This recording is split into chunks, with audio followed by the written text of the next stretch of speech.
This happened to me exactly last winter on a desolate, forgotten stretch of Highway 20 in northern Nebraska.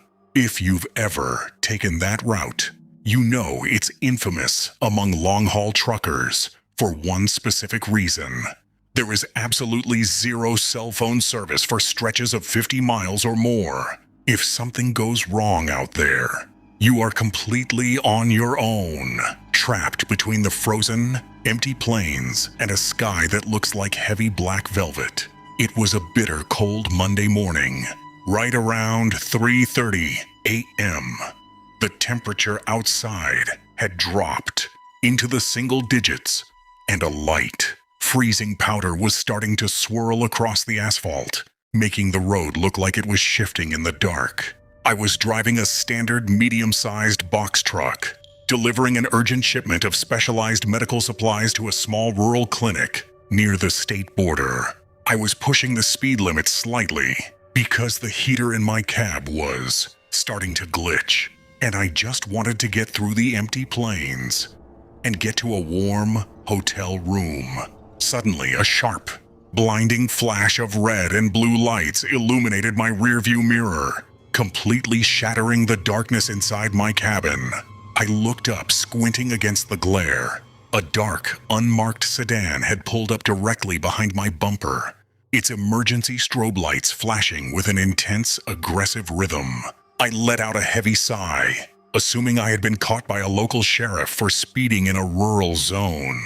I slowly lifted my foot off the accelerator, turned on my hazard lights, and pulled the box truck over to the side of the highway, letting the tires crunch to a halt on the frozen dirt shoulder. I rolled down my driver's side window halfway, allowing the freezing winter air to blast into my face. I pulled out my wallet, grabbed my commercial driver's license, and waited for the officer to approach. The police car had parked about 25 feet behind my rear bumper.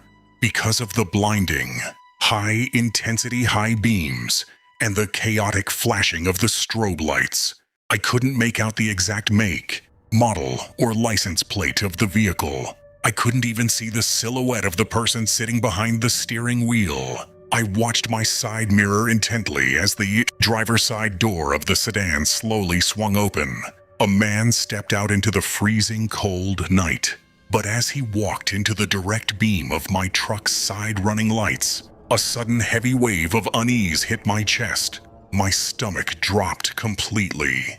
He was wearing a dark navy blue uniform, but it looked entirely wrong. The fabric was incredibly cheap and thin, wrinkled, baggy, and loose, almost like a cheap Halloween costume you'd buy at a discount store.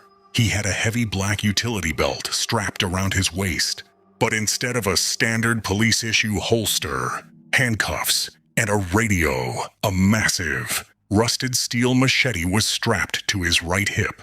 In his right hand, he was tightly gripping a heavy 2-foot-long iron crowbar. He wasn't wearing a police officer's hat or a badge, just a black baseball cap pulled down incredibly low, completely obscuring his eyes in deep shadow.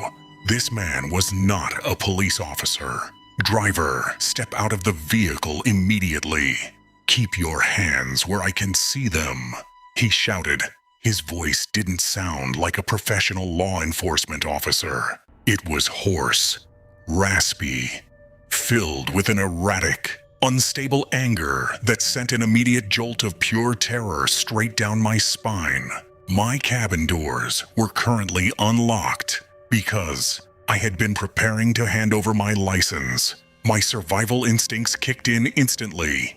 I lunged across the cabin, slamming the manual lock switches down on both the ICE driver and passenger doors, just as the man reached the rear section of my truck. The very next second, I heard a heavy hand grab the external handle of my driver's side door, shaking it with violent metallic force. Clack, clack, clack. Open the door. This is the police. I said, get out of the vehicle right now. The man screamed, his voice cracking with rage. When the door didn't budge, he raised the heavy, iron crowbar and smashed it directly against The metal body of my cabin door. The impact echoed inside the small space like a gunshot, making me jump in my seat. "Show me your badge." I yelled back through the small gap in the window, my voice shaking uncontrollably as I tried to jam the key back into the ignition.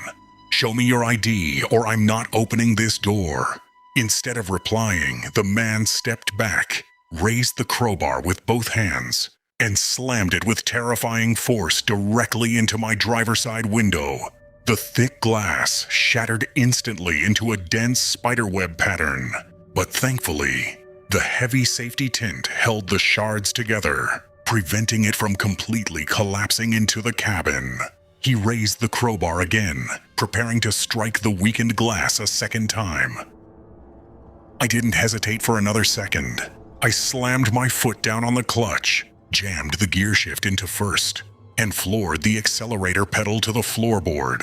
The heavy truck lunged forward, the rear tires spinning wildly on the frozen dirt shoulder, kicking up a massive cloud of dust and gravel before finally catching the solid asphalt of the highway. The sudden jerk caused the man to lose his balance, his crowbar glancing harmlessly off the side mirror as my truck surged away into the darkness. Through my side mirror, I watched in horror as the man sprinted back to his unmarked sedan with shocking speed.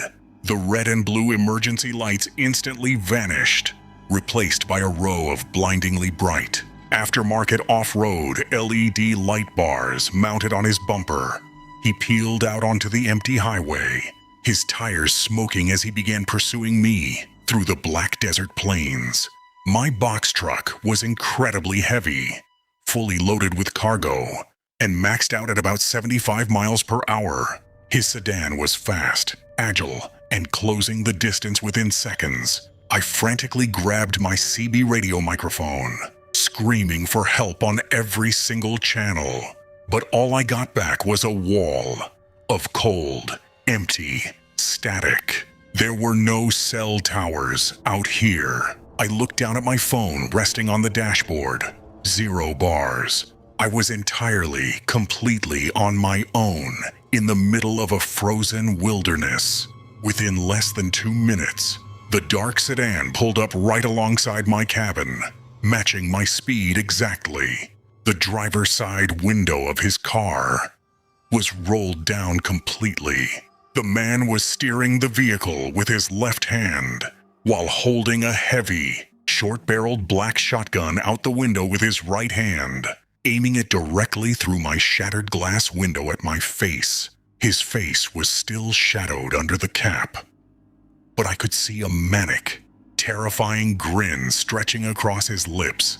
He was going to kill me, pull my truck over, and bury me out in the plains, where nobody would ever find me. In that split second, I realized I had only one weapon: the sheer weight of my vehicle. I gripped the large steering wheel with both hands, gritted my teeth, and violently yanked the wheel hard to the left, swerving my massive box truck directly into his lane. There was a deafening, horrific crunch of tearing metal and shattering fiberglass as the heavy steel bumper of my truck slammed directly into the side doors of his sedan. The impact was massive. The sedan instantly lost traction on the icy asphalt, spinning completely out of control like a toy. It slid sideways off the highway at 80 miles per hour, hitting the deep, rocky ditch on the shoulder and rolling over 3 times in a chaotic explosion of sparks and broken glass before coming to a halt upside down in the pitch-black wilderness. I didn't stop. I didn't slow down to check if he was breathing. I kept my foot pinned flat against the floorboard for another 20 miles, my engine screaming in protest, until I finally saw the bright, beautiful neon lights of a massive 24-hour travel plaza on the horizon. I blasted into the well-lit parking lot, slamming on my brakes, right next to a real state trooper car, parked outside the main diner. When the actual state police investigated the crash site an hour later, they found the dark sedan completely abandoned.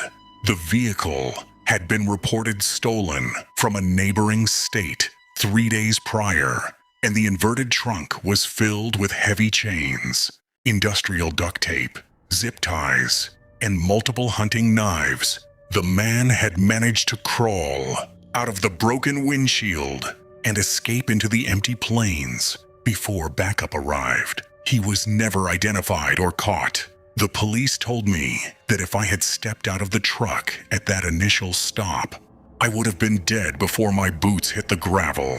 Now, whenever I see flashing lights behind me on a dark, desolate highway, I don't care if it's a real cop or not. I do not stop until I reach a well-lit, heavily populated area. I am never pulling over in the dark again, because I know exactly what's waiting out there in the shadows of Highway 20.